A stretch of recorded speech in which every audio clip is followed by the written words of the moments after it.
Hello बच्चों, let's read the following equation. An ideal gas consisting of n atomic molecules is expanded isobarically. हमें एक ideal gas दिया गया है जिसके मॉलिक्यूल्स में कितने कितने एटॉमिक मॉलिक्यूल्स है, उसका n एटॉमिक मॉलिक्यूल्स हैं, उसको आइसोबैरिकली एक्सपैंड किया गया है. Assuming that all degrees of freedom, translational, rotational and vibrational of the molecules are excited, सभी degrees of freedom को excite किया है. Find the fraction of heat transfer to the gas in the process is spent to perform the work of expansion. Expansion का work perform करने के लिए fraction जो heat का सप्लाई किया था उसका कितना फ्रैक्शन जो है वो क्या हो जाएगा, यूज हो जाएगा. How high is this fraction in the case of monoatomic gas. अगर हमारे पास मोनोटॉमिक गैस होगा तो ये फ्रैक्शन कितना हाई होगा वो हमें फाइंड आउट करना है. So first of all we will talk about the key concept used in the equation. इस क्वेश्चन में क्या की कॉन्सेप्ट यूज हो रहा है.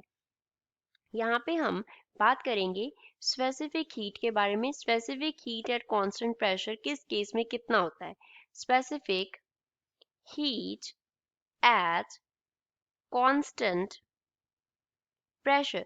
हमें क्वेश्चन में जो प्रोसेस दिया है वो क्या दिया है, आइसोबैरिक प्रोसेस दिया है. जब जो प्रेशर है वो क्या होता है, कांस्टेंट होता है, तो उस प्रोसेस को हम बोलते हैं isobaric process. Isobaric process and specific heat को डिनोट करते हैं हम Cp से. तो हमारे पास कितने एटॉमिक मॉलिक्यूल्स हैं, कितने एटॉमिक मॉलिक्यूल्स हैं, एक तो Cp उस पर डिपेंड करेगा. अब हो सकता है कि जो हमारे पास n एटॉमिक मॉलिक्यूल्स हों वो क्या हों, लीनियर हो. तो अगर तो हमारे पास लीनियर हुए, जो n एटॉमिक मॉलिक्यूल्स हैं वो क्या हों, लीनियर हों, तो उस केस में specific heat at constant pressure जो है फॉर आइडियल गैस वो कितना होता है, 3n माइनस 3/2 टाइम्स r के इक्वल होता है.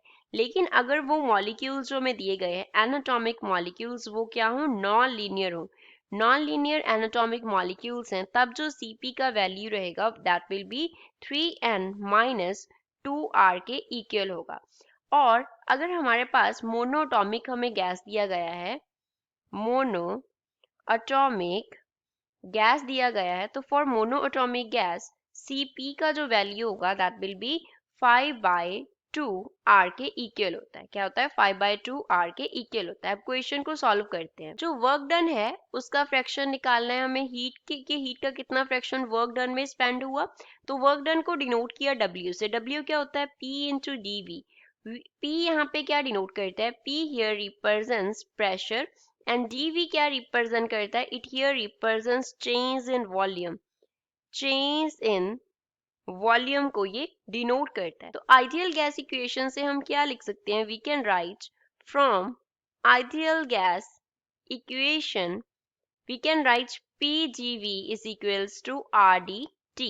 अब यहाँ पे R जो है वो क्या डिनोट कर रहा है, गैस कांस्टेंट को रिप्रेजेंट कर रहा है, एंड dt जो है that denotes change in temperature. D का means है change and T here denotes temperature. So dt is change in temperature है. So we can write work done W is equals to R into D. T होगा. Consider to question number 1. अब अगर heat की बात करें, जो heat हमने क्या किया था, उसको ट्रांसफर किया था, सपोज उसको Q से हम डिनोट कर रहे हैं, तो वो इक्वल होगा Cp इंटू डी टी के. किसके इक्वल होता है, Cp इंटू डी टी के इक्वल होता है. Consider to question number 2. तो अब हमारे पास हमें क्या निकालना है, कितना वर्क डन जो है वो स्पेंड हो, कितना हीट जो है वो स्पेंड हो गया एज अ वर्क डन उस गैस को एक्सपेंड करने के लिए. तो W अपॉन Q हो गया. तो W अपॉन Q करेंगे तो dt से dt कैंसिल हो जाएगा, हमारे पास क्या आ जाएगा, R अपॉन Cp, इसका रेशो आ जाएगा. Consider to question number 3.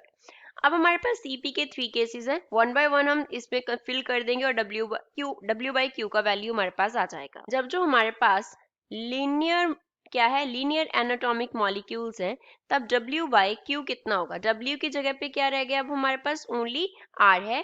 Cp की जगह पे हम क्या फिल कर देंगे, 3n माइनस 3/2 R फिल कर देंगे. तो जो W बाई Q का फ्रैक्शन है इस केस में वो कितना आएगा, 1 अपॉन 3n माइनस 3/2 के इक्वल होगा. और अगर हमारे पास नॉन लीनियर एनाटॉमिक मॉलिक्यूल्स का केस हुआ, तब W अपॉन Q किसके इक्वल होगा, it will B R upon 3n minus 2 into R के इक्वल होगा, R से R कैंसिल हो जाएगा, सो जो फ्रैक्शन होगा वो किसके इक्वल आ जाएगा, 1/3 n माइनस 2 के इक्वल आ जाएगा। नेक्स्ट हमें पूछा गया था फॉर मोनोअटोमिक गैस मॉलिक्यूल्स। अगर मोनोअटोमिक गैस मॉलिक्यूल्स हुए हमारे पास, तब जो हमारे पास Cp का वैल्यू है वो कितना रहेगा, it will be 5/2r। So W/Q equals to R upon क्या बन गया, 5/2 इंटू आर, आर से आर कैंसिल हो गया, 2/5 क्या हो जाएगा, इन्वर्ट, 5/2 इन्वर्ट हो जाएगा तो 2/5 रह जाएगा। So W by Q will be equals to 2/5 in the case of monatomic gas molecules. So this is final answer for the given question. I hope you understood it well. Thanks.